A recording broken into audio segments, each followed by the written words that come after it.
El saludo para todo el equipo del Gobierno de la Mañana, don Álvaro Arbelo, nuestro saludo para usted. Ayer nos satisfizo mucho, nos encontramos en un supermercado de esta capital con doña Ivette, la doctora Ivette García, la esposa de don Álvaro, que está muy recuperada en su situación de salud que le aquejaba. Me alegró muchísimo, nos dimos un fuerte abrazo, porque la última vez que le había visto en su casa estaba prácticamente inhabilitada para caminar, con una cirugía en una pierna, y ya está caminando. Ayer nos encontramos, fue muy placentero para mí saludarla y enviarle entonces con ella un saludo a don Álvaro, buque insignia del Gobierno de la Mañana. Señores, expresar las condolencias del Gobierno de la Mañana y de la Z101 para un gran colaborador de esta empresa y de este programa, Yanio Concesión, en La Vega, presidente de la cooperativa Vega Real.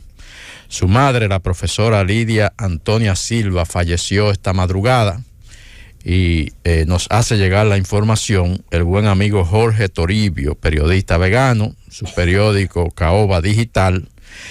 La información que nos hace llegar dice que los restos de la profesora Lidia Antonia Silva serán expuestos a partir de las 8 de la mañana de este jueves en la funeraria Blandino, allá en La Vega, y que luego recibirán cristianas sepulturas en el cementerio Guarionex, en ese municipio de la provincia de La Vega. Así que nuestras condolencias para Yanio Concepción.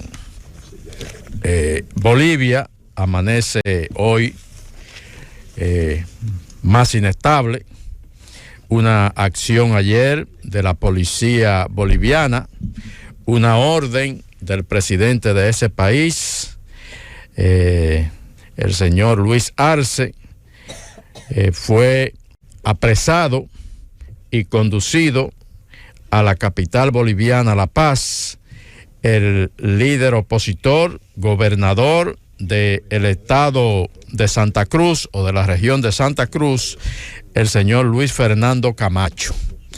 Luis Fernando Camacho, hay que decir que Santa Cruz es prácticamente la capital económica de Bolivia, es la región de las grandes empresas bolivianas, el motor de la economía boliviana, básicamente se dice de Santa Cruz.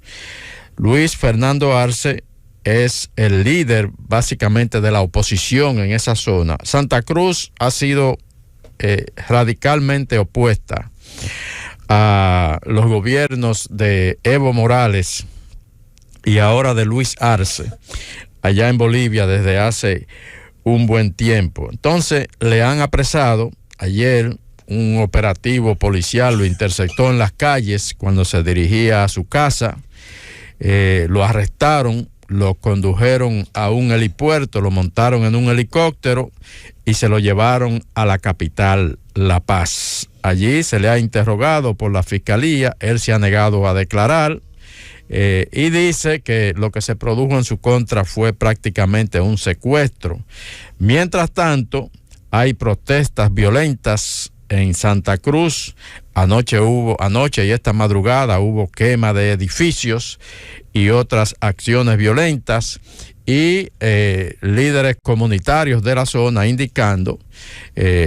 solicitando al presidente Luis Arce que resuelva la situación de Luis Fernando Camacho para evitar innecesarias confrontaciones, que autorice su inmediata puesta en libertad. Pero la justicia boliviana lo está involucrando a él en aquellas acciones que violentan las protestas del 2019 que condujeron a la renuncia del presidente Evo Morales. Ustedes recuerdan esos acontecimientos en Bolivia. Evo Morales renunció, tuvo que salir del país, lo sacaron prácticamente del país. Ahí se dio la situación entonces en que asumió la presidencia de Bolivia, diríamos que de facto, la señora Yanín Áñez, que luego fue encarcelada y todavía permanece en prisión.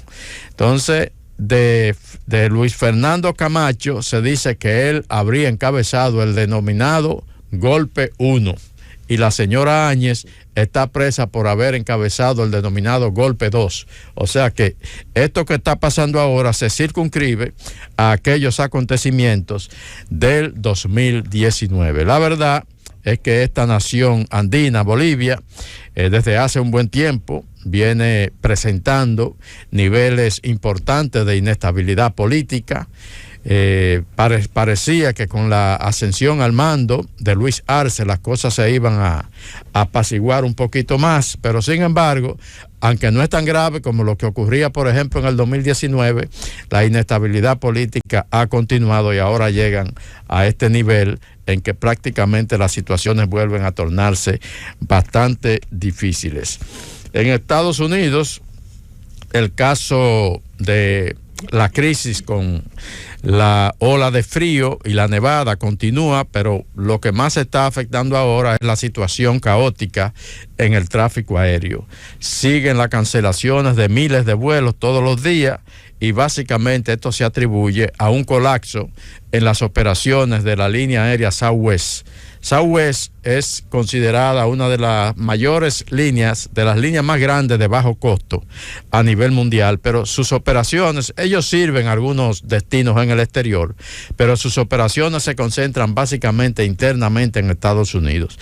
Es la línea aérea que tiene la mayoría del mercado interno en los Estados Unidos, conectando a prácticamente todos los estados de esa unión. Y sin embargo, sus servicios han colapsado y esto ha provocado una crisis, porque entonces la gente ha tenido que salir desesperadamente. Ustedes saben que para las Navidades, para épocas como esta, la gente viaja mucho, se trasladan de un estado a otro para el compartir familiar, y ahora resulta que hay miles y miles de ciudadanos norteamericanos varados en los principales aeropuertos de Estados Unidos, que tenían sus reservaciones y habían comprado sus tickets a Southwest, pero ante la imposibilidad de la aerolínea para cumplir con su compromiso, pues ahora la gente ha salido a buscar desesperadamente asientos en otras aerolíneas. Y resulta que esto ha disparado los tickets aéreos, en donde, por ejemplo, para usted viajar vi ahí un caso, para usted viajar, por ejemplo, de Tennessee a Los Ángeles, pagar $1,500 y pico por un ticket de una sola vía. Y eso ha ocurrido con todo el mercado aéreo en los Estados Unidos. Se le está solicitando, el gobierno de los Estados Unidos le está solicitando a Southwest explicaciones en ese sentido, y lógicamente ahí habrá quien tenga que asumir culpas y pagar consecuencias. No nos extrañaríamos si en los próximos días veríamos renuncia por parte de la rama ejecutiva de Southwest. Lo mismo que vamos a ver en Buffalo, allá en Nueva York. Anoche se informó de 3 nuevas muertes, personas encontradas enterradas entre la nieve, y hoy está la Guardia Nacional de Nueva York en Buffalo tocando puerta por puerta en toda la ciudad, porque se presume que ante la crisis muchas personas, sobre todo envejecientes, pudieron quedar atrapados sin energía eléctrica, sin calefacción en sus hogares, y se presume que podrían encontrarse a personas fallecidas en sus hogares. La Guardia Nacional está tocando puerta por puerta, tratando ahora de aclarar toda esa situación. La verdad que sigue esa ciudad siendo el centro de esa crisis que ha afectado, esa crisis climatológica que ha afectado a prácticamente todo el territorio de los Estados Unidos en la última semana. Miren, ayer hablábamos del caso de la reforma a la ley electoral, lo que pasó en el Senado, y hacíamos una solicitud al presidente de la Cámara de Diputados, Alfredo Pacheco, para que tomara acciones en ese cuerpo legislativo de manera tal que las fallas que se produjeron para la aprobación de esa ley en el Senado, sean corregidas. Ayer el presidente de la Cámara de Diputados anunció ya la ley, llegó del Senado a la Cámara de Diputados y la decisión que se tomó fue enviarla a estudio de una comisión especial que estará integrada sobre todo por los voceros de las diferentes bancadas políticas, pero que además la van a integrar otros diputados y se va a someter todo esto a un proceso de consenso, a un proceso de diálogo para ver qué es lo mejor que se puede hacer, porque ciertamente si ustedes chequean la prensa de hoy se van a encontrar con que la opinión pública le está dando en la madre al Senado de la República por la forma en que esta ley fue aprobada. Prácticamente todos los editoriales están señalando que lo que ocurrió con la ley electoral en el Senado de la República es algo completamente insólito y que necesita de una solución. Y básicamente la mayoría de la opinión pública apoyando los requerimientos de la Junta Central Electoral en el sentido de que lo que se hizo, bueno, pues lo primero que hace es tratar de restarle autoridad a la Junta para organizar los procesos electorales, pero además el tema también del presupuesto.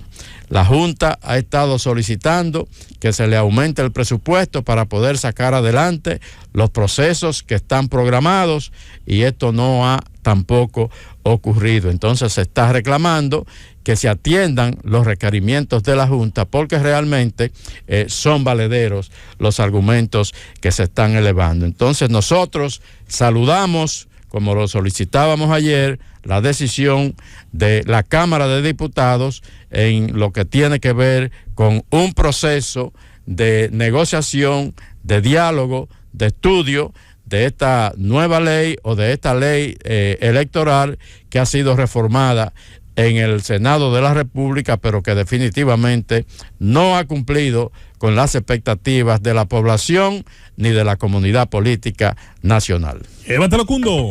Es el gobierno.